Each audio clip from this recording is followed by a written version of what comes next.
21 degrees in Melbourne, mostly sunny tomorrow with a top of 27. It's 1 o'clock. Good afternoon, I'm Marie Trevithick. Far North Queensland is bracing for a monster, with Tropical Cyclone Debbie inching closer towards the coast. The Category 4 cyclone is expected to cross land at around 1 p.m. local time, bringing wind gusts of up to 270 kilometres an hour with it. Hamilton Island has already recorded gusts of 263 kilometres an hour. Rainfall has been significant across the region, with up to 200 millimetres being recorded in an hour in areas surrounding Proserpine. 5 people in the Melbourne CBD have been taken to hospital for observation following a gas leak. Multiple levels of the building at 35 Collins Street were evacuated following the incident on level 27. Batteries were found to be giving off hydrogen sulfide gas. The incident is now under control, with the MFB remaining on scene. A man is fighting for life following an incident at Preston train station last night. The man, originally seen smoking on a train, was injured in a scuffle with protective service officers on the platform, where he was hit by a departing train. He was taken to the Royal Melbourne Hospital in a critical condition with head injuries. And now to the weather. A top of 27 degrees tomorrow in Melbourne, mostly sunny with a chance of showers during the evening. Thursday, it'll be partly cloudy with a top of 17. On Friday, it will be cloudy with a top of 18. It's currently 21 degrees in the CBD. This has been Marie Trevithick for La Trobe Live.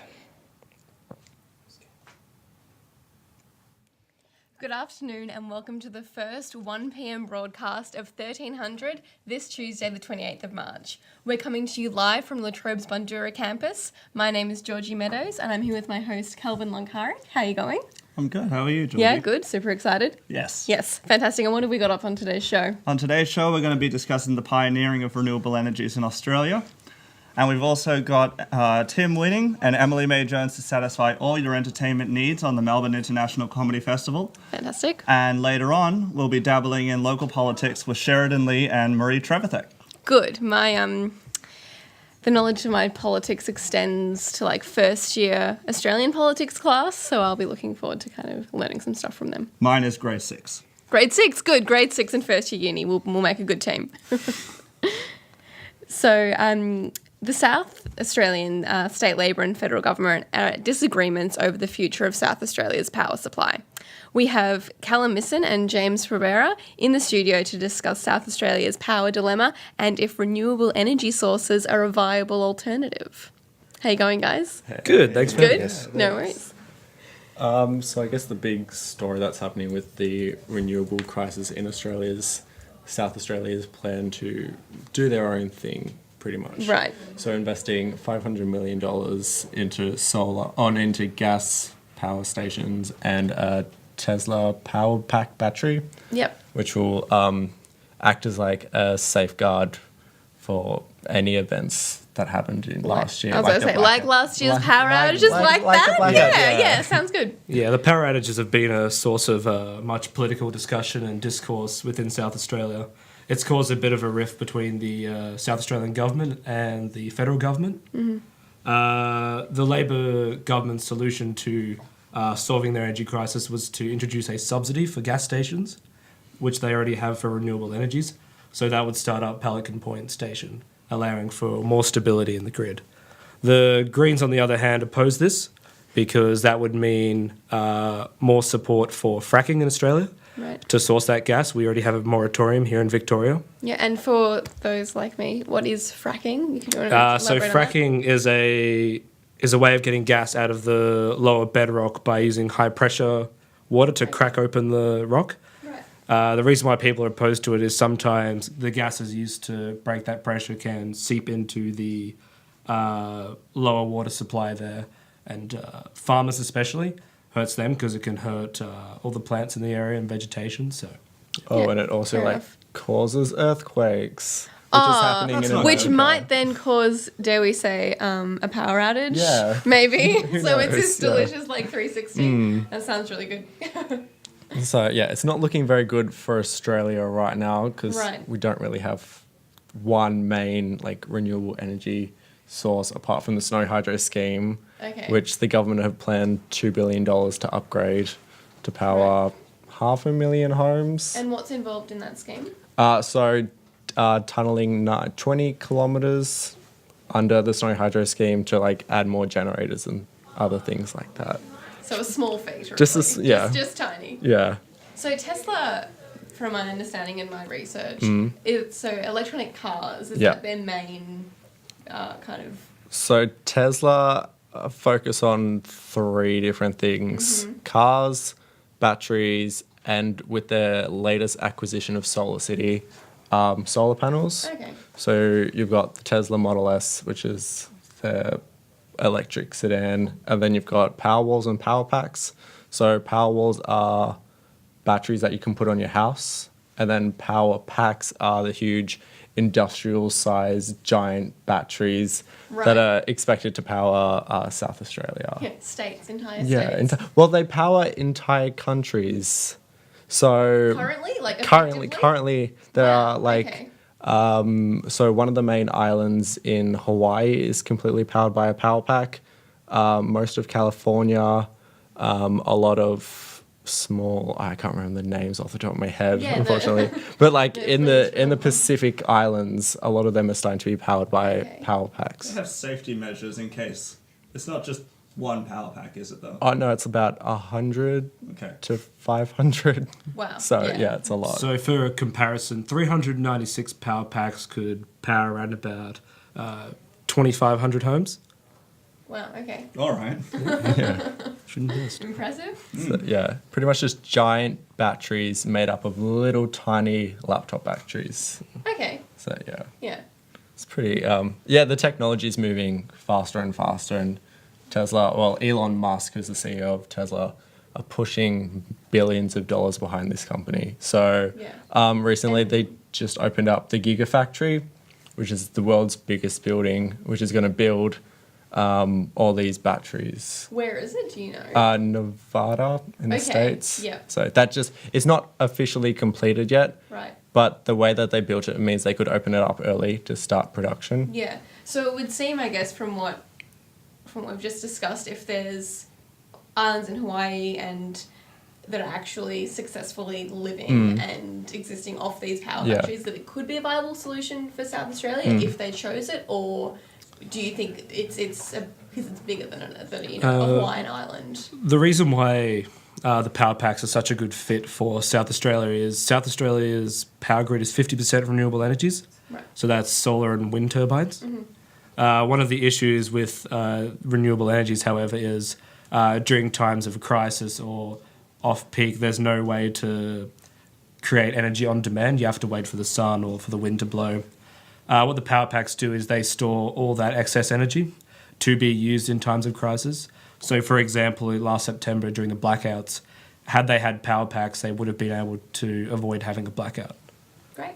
So sounding like a viable Yeah. solution if they go for it. Just like pretty much just think of it as a plan B in case the main grid fails. Right. As we've seen. Yes. Okay. Yeah. Very likely. Nice. Awesome. Well, thank you so much, guys. Thank you for having us. Thank you. Thanks.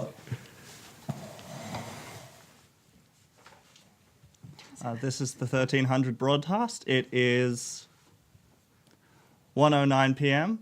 We broadcast live every Tuesday at 1 p.m. You can follow us on Twitter at 1300 for updates on the week's stories and catch replays of the show on the big screen in the Agora throughout the week or at upstart.com/org. And now, you may have seen those big yellow banners around the city with a drawing of a man ripped straight out of a Picasso painting. Indeed, folks, the Melbourne Comedy Festival is in town, and we have Emily May and Tim Winning to tell us more. How are you going, guys? Good, thanks. How are you? Good, thank you. So when does the festival start? So it's starting tomorrow, actually. Cool. Good timing. Yeah, really good timing. And it goes all the way until April 23rd. Great. Amazing. So what, almost a month? Yeah, almost Just a month. under. Just under a Yeah. month. About, a few weeks. Awesome. 4 weeks. roughly. Fantastic. Yeah. So what have you got for us? Well, we thought we would begin today's entertainment segment with a bit of entertainment.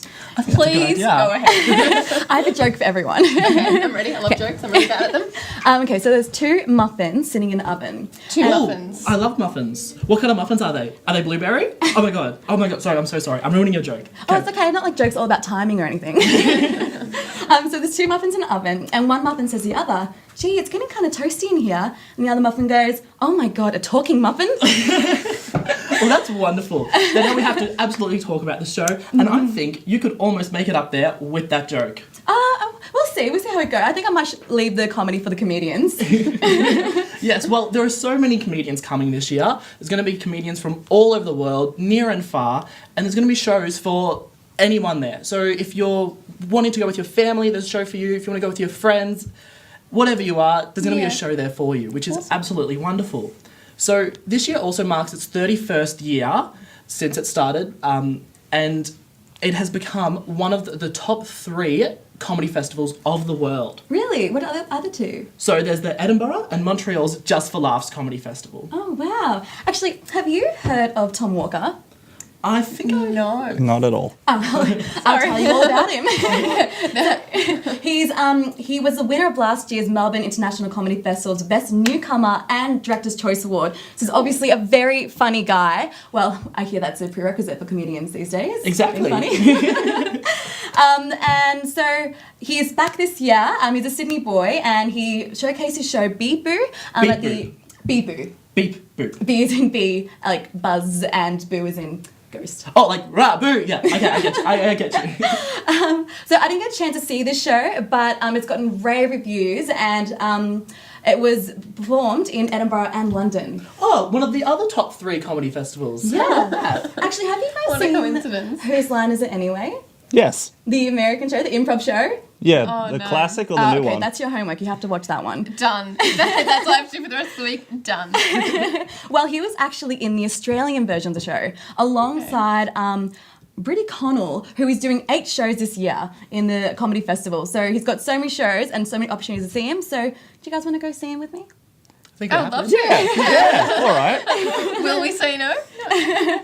So he won 2 awards, right? Yeah. Do you know they also hand out numerous other awards? Really? One of the awards is the Barry Award, which is awarded to the most outstanding comedy act of the year. So last year, it was awarded to Zoe Coombs-Marr for her performance Trigger Warning. She also went on to win the Golden Gibbo Award, which was named after Lisa Gibson. Lisa Gibson was a performer who was there from the very beginning until her tragic, she lost her battle with cancer in 2004. So it has been a very prestigious and honourable award, and Zoe Coombs-Marr would have been absolutely thrilled to have won that. And she's returning this year to do 8 shows of her award-winning one last year. So for anyone who missed out on it, you can come this year and see it all over again. I'll go with Nice. you. We'll go together. This is 2 shows that we've got to go to now. Any other shows you want to go to? Well, I think I'll have to go see my absolute personal favourite. Have you heard of Tom Ballard? Oh, as if I haven't heard of Tom Ballard. I love him. He makes me laugh so much. I've seen so many of his shows. So he's doing so many shows this year. He's got 24 different shows this year with, 3 different shows, but he's doing like... Yeah, 24. 20 altogether, yeah. He'll be on stage 24 times. Yeah. So Sounds good. 22 of those shows are his one Problematic, and then he has 2 very special shows, one called Boundless Planes to Share. So that explores Australia's history with boats and our immigration policy. It's a really, dark subject matter, heavy. Yeah, it's a very serious topic, and it's something that he's able to go over and bring a little bit of humour and sometimes make a topic that's difficult to talk about, but he brings it in a way that's enjoyable and can get it out there. Yeah, I make think it accessible. It's real. I was going to say it's really important because people just sometimes put a barrier up when anything comes to do with politics or religion. That's why I love about the comedy festival. Just those barriers are completely shut down, and you find yourself laughing, and it's not, oh dear, I shouldn't be laughing at that. It's like, no, you've said that, and now I understand, and that I spent 12 weeks studying, what you're talking about, and now I get it in like a 5-minute joke. So it's awesome. Yeah, and it's great. He's also got another show, which is probably my personal thing that I reckon is a must-see show of this year. So it's called Stand Up for Mehdi. Stand Up for Mehdi tells the story of an Iranian comedian who he loved to tell jokes. It was his favourite thing to do. He loved to make people laugh. And then one day he told a joke about his own government, and that ended him up in hot water. So he was seeking refuge, and he spent over 3 years in Manus Island, which... it would have been an awful experience for him. So Tom Ballard has got what he calls a secret line of champions to stand up and to perform in solidarity with Mehdi and all other victims of Australia's refugee policy. So it's a show full of comedians that you don't actually know who's playing until the very night you go. That's really cool. Yeah. So it's like a lucky dip. A lucky dip of the best kind of pool of like the happiest, well, not happiest, but the funniest humans. And apparently there's a dance number or two, I heard. They're hinting it. It's going to be a complete secret show, and that's why I'm so excited to go and see it. Yeah, that'll be amazing. And that's not even the best part of the show. All of the money raised by the show will be donated to the Human Rights Law Centre. That's amazing. Fantastic. Tom Ballard is such a great guy. I'll go see it with you. Yeah, that's another 3 shows that we have to go and see. How about you? Do you have any shows that we have to go see? Is there a 4th show that we have to go and see this year? Well, have you heard of Auntie Donna? I have. I don't know. I keep saying no to all these questions. I feel so uneducated. No. Thank you. Tell us about Auntie Donna. Well, they are my absolute favourite. They're a trio group, sketch comedy group. I would describe them as a really modernised, very Australian take on absurdist comedy, like the same style that Monty Python was famous for. Yeah.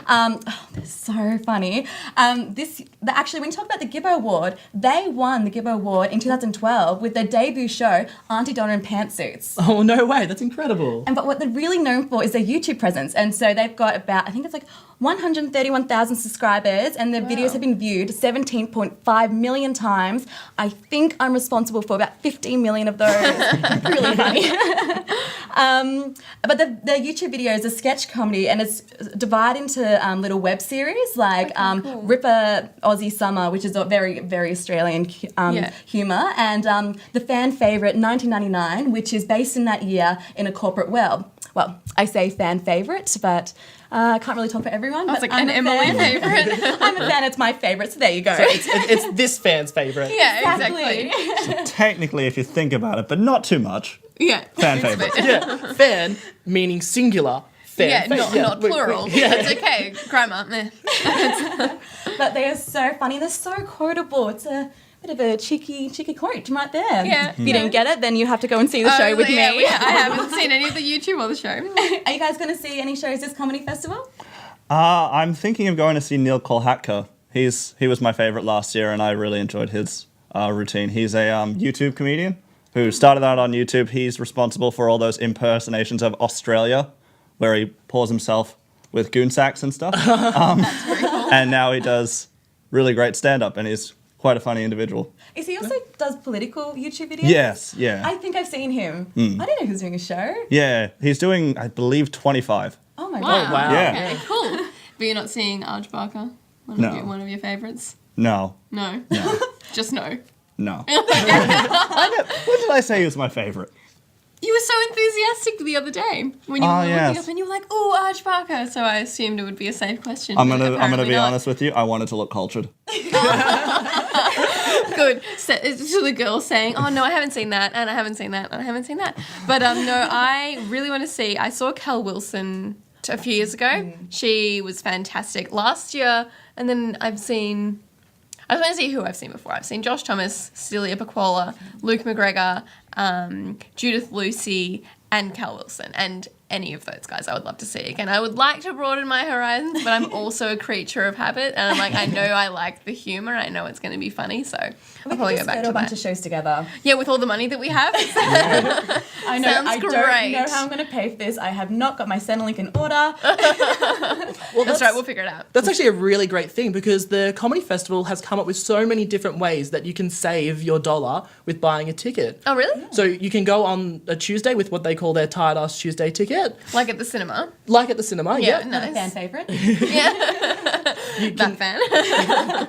You can also go to one of their pre-sale tickets. So that's like the very first show. A lot of artists have the cheaper tickets for that. So not Okay. only do you get to see like the very, very first one, Yeah. but so you get bragging rights to all your friends to say you saw that first. Yeah, exactly. But you get the cheaper ticket. Nice. Awesome. And as well as if you can get like a big group together, like that just like, you can get a discount ticket that way. So just, get all your really? friends together, go out, have fun. Is there like a minimum number for the group?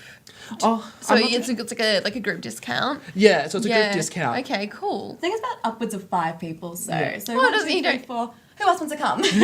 Or you can do what I did and meet one of the comedians while they're just getting a coffee, like out in the street. I met Neil, the guitarist for Axis of Awesome. Really? That's Yeah. cool. Said hello to him. on Easter, and it's a lot of fun. Yeah, That's awesome. That's really cool. So I you got to was see the there. show. No, Oh, you just said hi. I just saw him getting a coffee, and I said, "Hi, you're the dude from Axis of Awesome, right?" You're And the funny guy. Yeah. Nice. Well done. I went Kudos. to Dave Thornton, who came to Oh, my you cafe, didn't. and I was absolutely in love with him. Yeah. And then I was so nervous, and I was like, I'm gonna go talk to him, and I'm like, I really loved your show, and he was like, I'm not Will Anderson, but I didn't get it because I'm like partially deaf and I couldn't hear him. Right. So I was like, what? Yeah. You're still funny. Well, awesome. Thank you so much, guys. Thanks a lot, guys. Thank you We for hope having you us. enjoy all the shows that you go to. Oh, yeah, Thank we've got you. so many No, great we're shows. going with them. Remember, we're going with them. To Oh, a few yeah, of with them. all our money, right? Yeah. with all the Yes. So we'll have to go every single Tuesday. We're all going together Awesome. after the show. And we have to get one more, so it's a group discount. Okay, thanks so much. So yeah, thank you. Guys. This is the 1300 broadcast. It is currently 1:21 p.m. We broadcast live every Tuesday at 1 p.m. You can follow the show on Twitter at 13_100 and catch replays of the show on the big screen in the Agora throughout the week. So, Calvin, what have you got planned for the rest of the week, speaking of? For the rest of the week, well, apparently we're going to the comedy festival. Well, apparently, yes. yes. Could do. Not much, just a lot of university. A lot of university, a lot of commuting. Yes. You've sunshine, yeah? I do live in Sunshine. Yeah. It is 2 hours from and back, and it is terrible. Sounds exciting. What do you have planned? What do I have planned? Uni and work, bit of waitressing work, which is always really fun because hospitality is life of a uni student. And yeah, just chilling, really. Exciting stuff. Obviously, we lead really exciting lives. Yes. Now, we've got more entertainment coming up for you with a segment we like to call Meg's Minute. So, Meg, take it away with your minute. Well, it's the tale as old as time that was told hundreds of years ago, told again in Disney's animation in 1991, which is now being told as a live-action adaptation in 2017. Okay.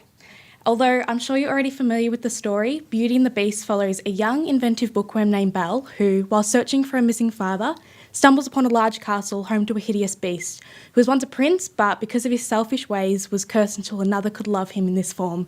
There's an enchanted rose, a talking candlestick, a really narcissistic guy, you get the gist of it.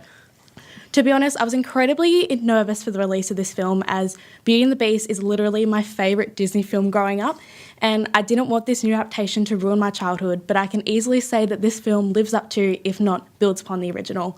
The costumes and set designs are absolutely breathtaking, and I'm sure there's an Oscar nomination in there somewhere. Alan Menken returns as a composer for all the original songs from the original film and includes some excellent new musical numbers that just fit really well into the story. Emma Watson delivers one of her strongest performances since her Potter days and is the perfect Belle in every single way. But I must say I absolutely loved Luke Evans as Gaston, who was so incredibly brutish and arrogant that you just loved to hate him, and you could just tell he was having a blast during the role. What surprised me most about the film was how dark it was compared to the original, which I was really taken back by at first, but I came to really enjoy the realistic dark tones that added on to the original story. Even though there are some new plot points for this film, I really liked how they kind of developed the story and furthered it on, but I would have loved to have seen these just be stretched just a little bit more just to give it that breath of fresh life. But hey, Disney knows well enough that if it ain't broke, don't fix it. The Force Awakens.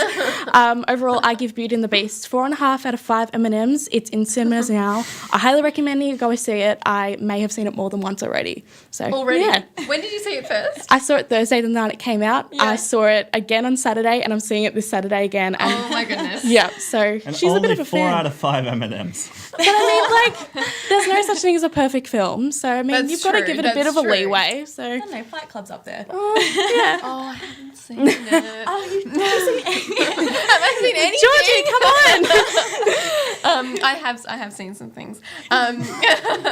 No, I see. It's interesting. I'm glad that you gave such a high review of Beauty and the Beast because I feel like everyone was saying, "Oh, you know, are you excited about it?" And my knee-jerk reaction was, "Yeah, of course." Like it's Emma, it's Hermione, it's Beauty and the Beast. I had the Belle dress when I was little, the beautiful so yellow the dress. with like the really itchy netting underneath to make it kind of like puff out, and I wouldn't get out of it, and it had like Belle on the like the decollage, and she rubbed off and it was all tattered. I wore it to the snow one year wow. in like 5-degree weather because I wouldn't get out of How it. realistic for the film. I know. Just I one am extra Belle. effort. Yeah, surprise. But yeah, so as with all of us, it was a huge part of our childhood. Well, Disney in general. That's weird because my Belle dress is still in the.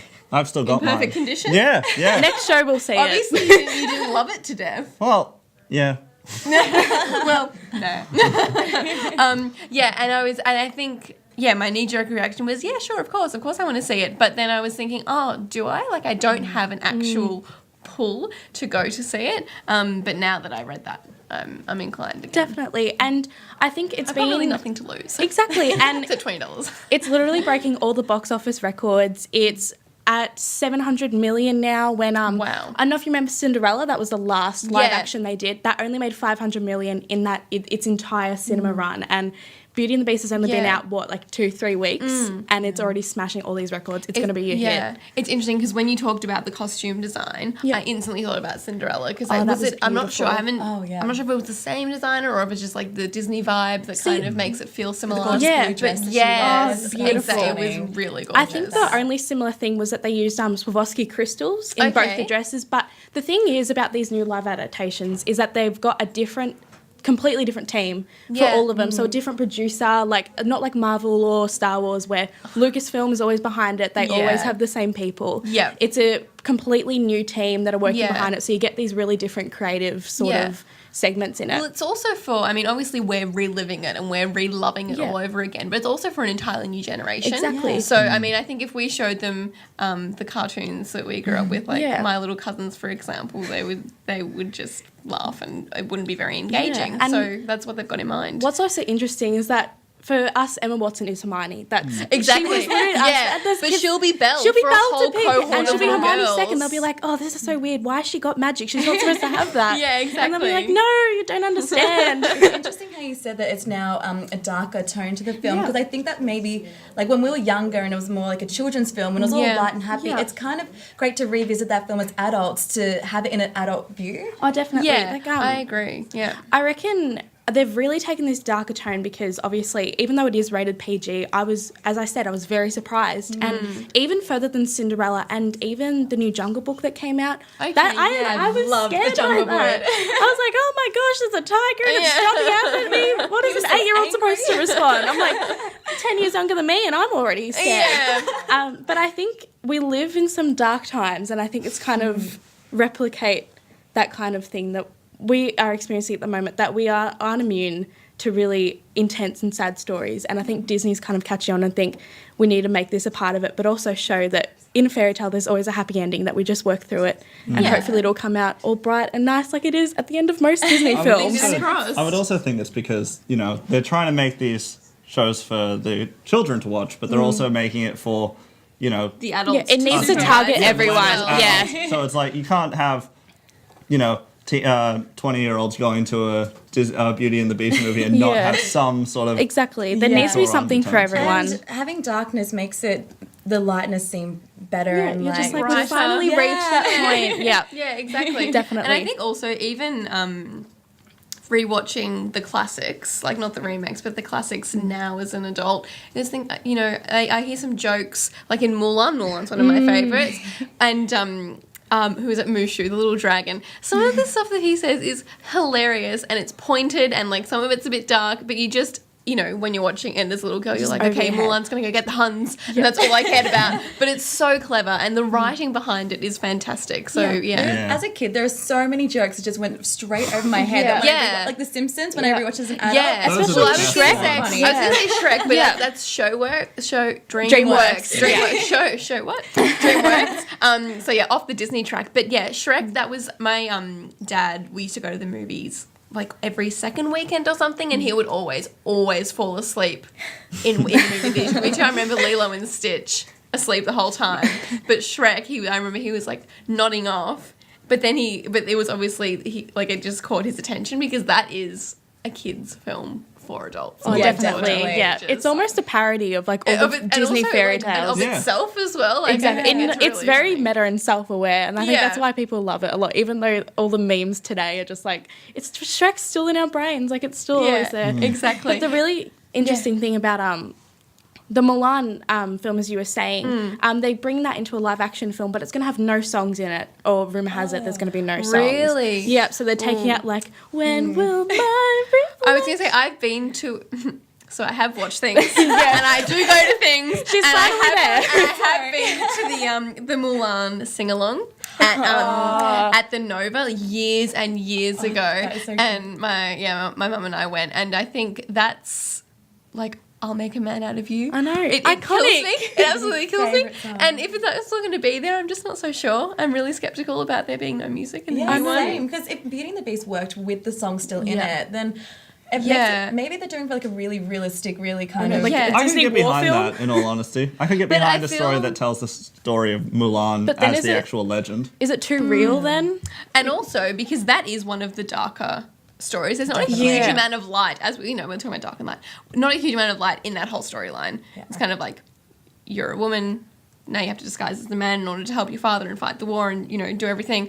With the songs, it didn't provide comedic relief by any means, but they just provided a bit of a break. Yeah, absolutely. And without that, I wonder to what extent they'll take it with the remake. They'll just show an actual training montage instead of a musical. Exactly. And it's like, Just we're like done. wushu training.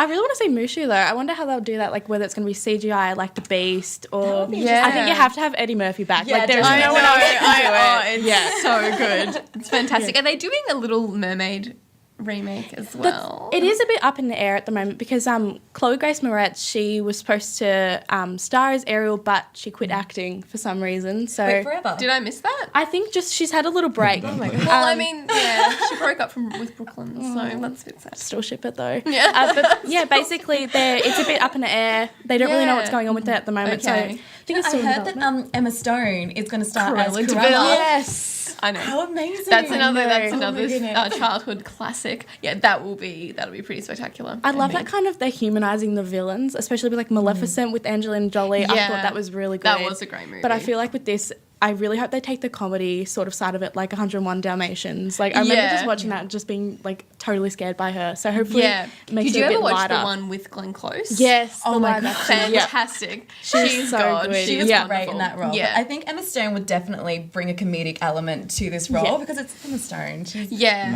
Yeah. I just definitely. love I her. think it would be more I don't even know the word. But yeah, I think again mocking itself. Yeah. Like Very meta. parodying itself. Yeah. Yeah, So that definitely. would be fantastic. And The Lion King, which is my my all-time favorite movie in the whole world, and I've seen on Broadway like 3 times.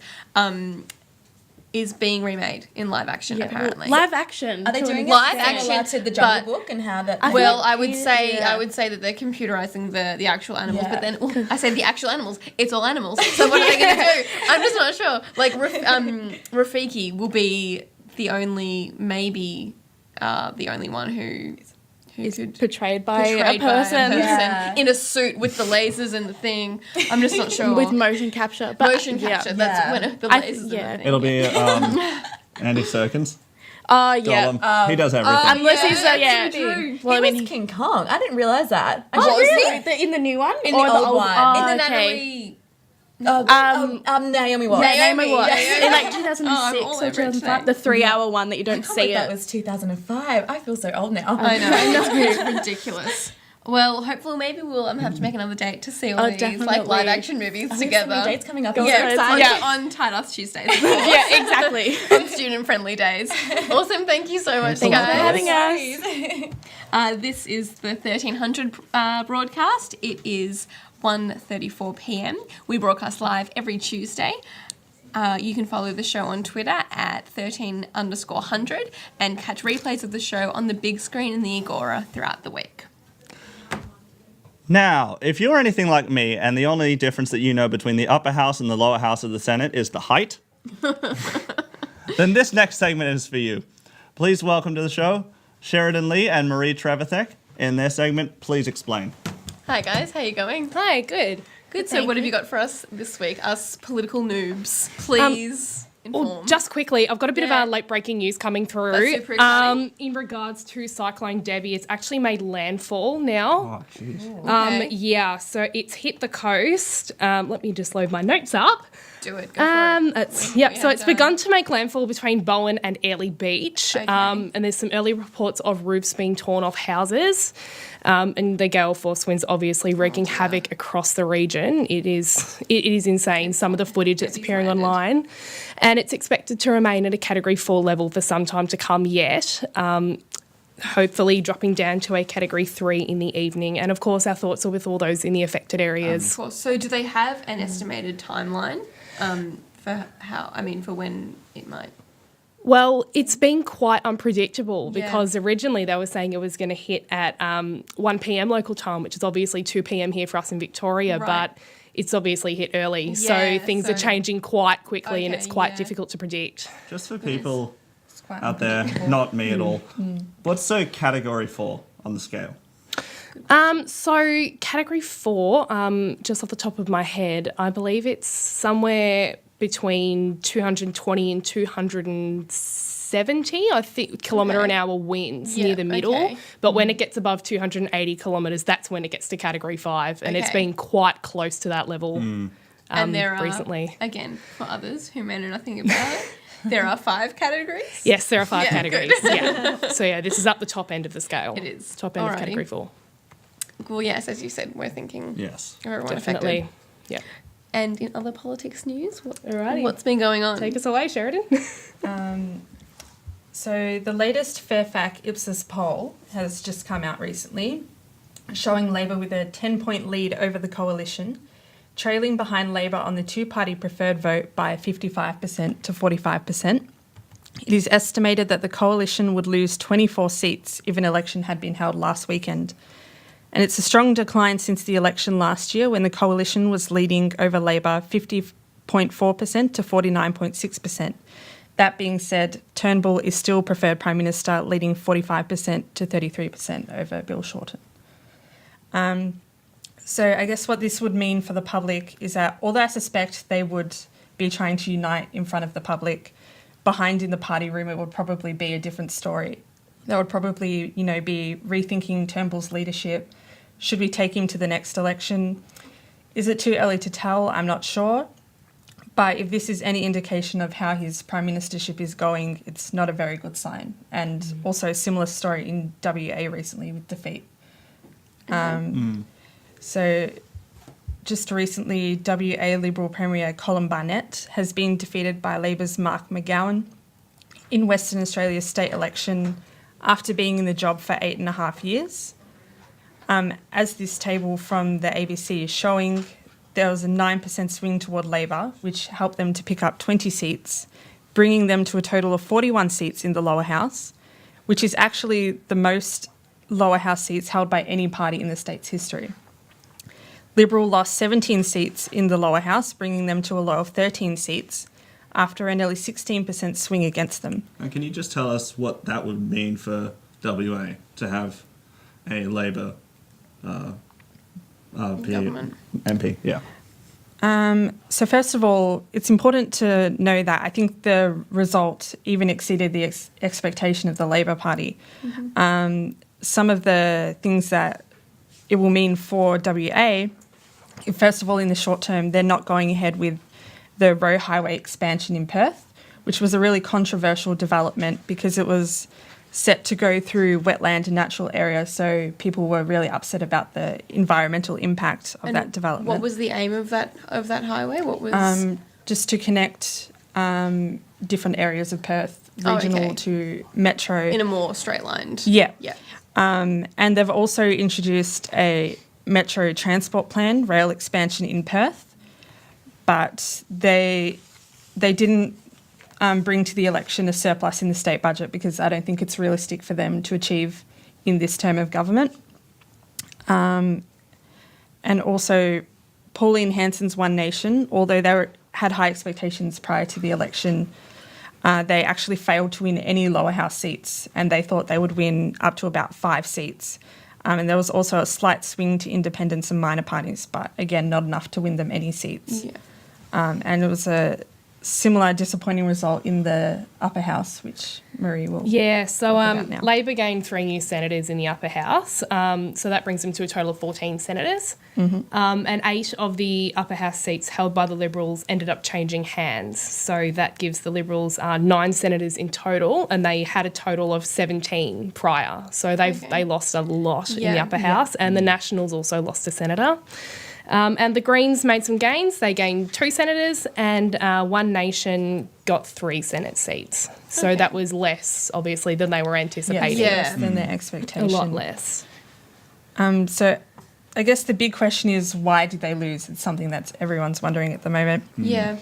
One big thing that impacted their vote was the preference deals between the WA Liberal Party and One Nation, which I think even the Liberals were shocked by. Would you? Yes, say that? they were.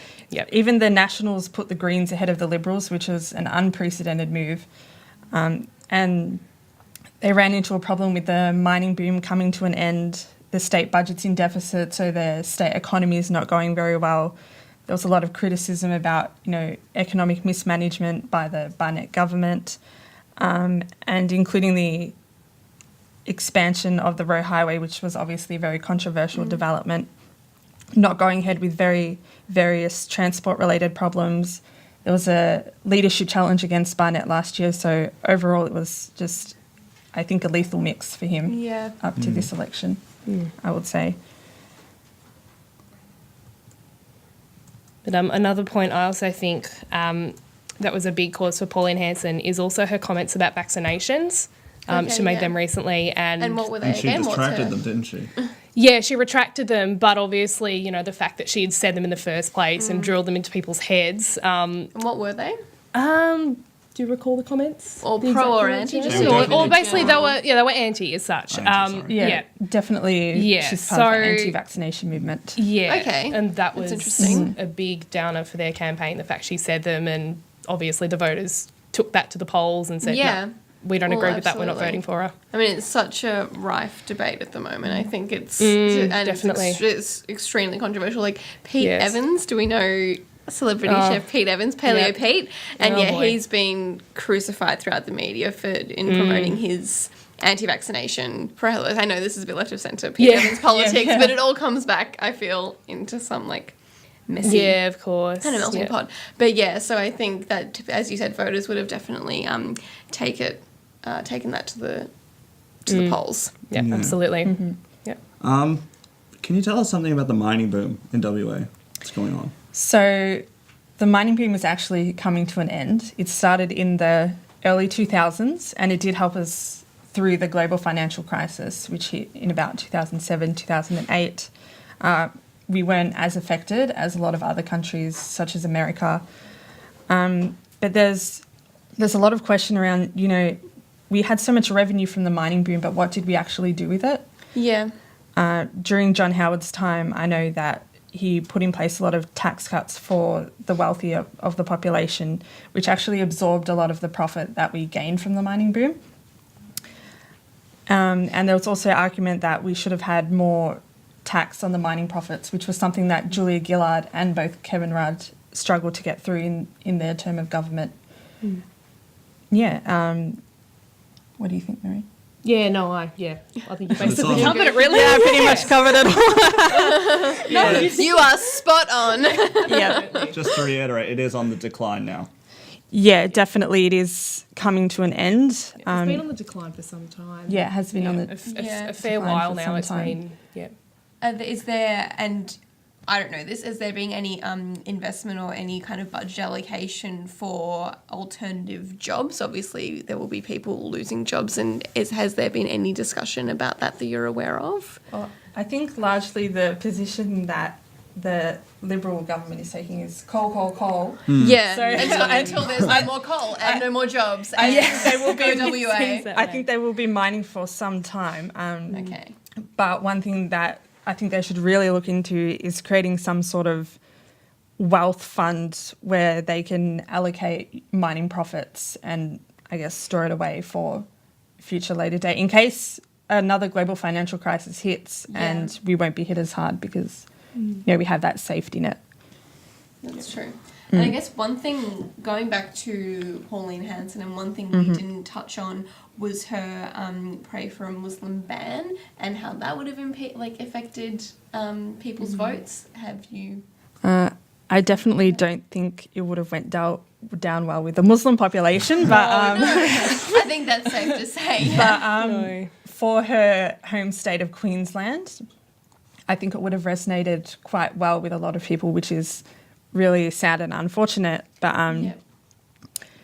so she has become quite popular in her home state of Queensland, especially in the regional and rural areas where a lot of people are concerned about losing their job, immigration, and those sorts of things. Yeah. So, and it's a huge question of, I mean, the common argument is security and not feeling safe or secure because, I mean, this is just what people argue in their own country, not feeling secure in their jobs, as you said. And I guess, Pauline speaks to a huge demographic. Yeah, and it'll be interesting to see, especially with Queensland, is that their next state election is in 2018. So it'll be interesting to see what happens there. How the Conservative One Nation vote. It'll be like a Queensland has spoken, depending on the result of that sort of. Yeah, I guess so. It just, we'll have to see how many seats. Obviously, she'll get some upper house, but, there's only lower house in Queensland. I totally knew that. Oopsies. You know more than me. So obviously, she could well end up winning seats in the Queensland election. So it'll be interesting to see. Pauline Hanson will definitely be putting in the hard work now to try and bring up her vote in Queensland. Where in readiness for the election. In readiness for the election. She does have quite a large support base up there. But there isn't much basis for the prey on Muslims, is there? Well, there's Islamophobia Watch, which is as it's said, a site in which people of Islamic faith can register incidents where they've received Islamophobic comments and Islamophobic actions. And a while ago, there was a map which showed terrorist-related radical Islamic incidences, which came up to about 3. There was the Lint massacre. There was an arrest made in, I think, Greensboro. Can't remember, and a few others, compared to about 20 Islamophobic related incidences. So one could argue that a lot of her policies are fear-mongering. Yeah, I think it's definitely, she is speaking to people who are very fearful, and I do think it is out of proportion, the amount of Islamophobia versus, the actual incidents of terrorism. But it's something as well that we see a lot in the media, which is, feeding into people's fear. Yeah, especially in the Lint massacre, which was a few years ago now. However, I remember at the time, the argument was it a terrorist attack, or was the man committing these crimes simply of the Muslim faith? Were they mutually exclusive or not? And I think that's an interesting argument to have. Well, I guess the definition of a terrorist attack is they have a religious or political motive. So and their intention is to cause fear. Yeah, it's very much about the intention. Dark stuff. A light and bright end to the show. Well, I hope you guys learned something today. We did. Thank you. I have learned something. I'm keenly looking forward to you educating me for the next few weeks on the show. So yes, thank you both very much. That's okay. Thanks No a lot. worries. Thanks. No worries. Thank you. That is our show for today. Georgie and I would like to extend a special thank you for joining us on the first show of the 1300. And a special thanks to our executive producers Jake Kohler and Rachel Simmons, our tech team Tiff Cole, Madison Clifford and James Prevera. And be sure to follow us on Twitter, as we've plugged throughout the show, at 13_100. If you missed any of today's show, you can find it online at upstart.net.au. And tune in next Tuesday at 1 p.m. for the latest 1300 broadcast. We hope you have a great week.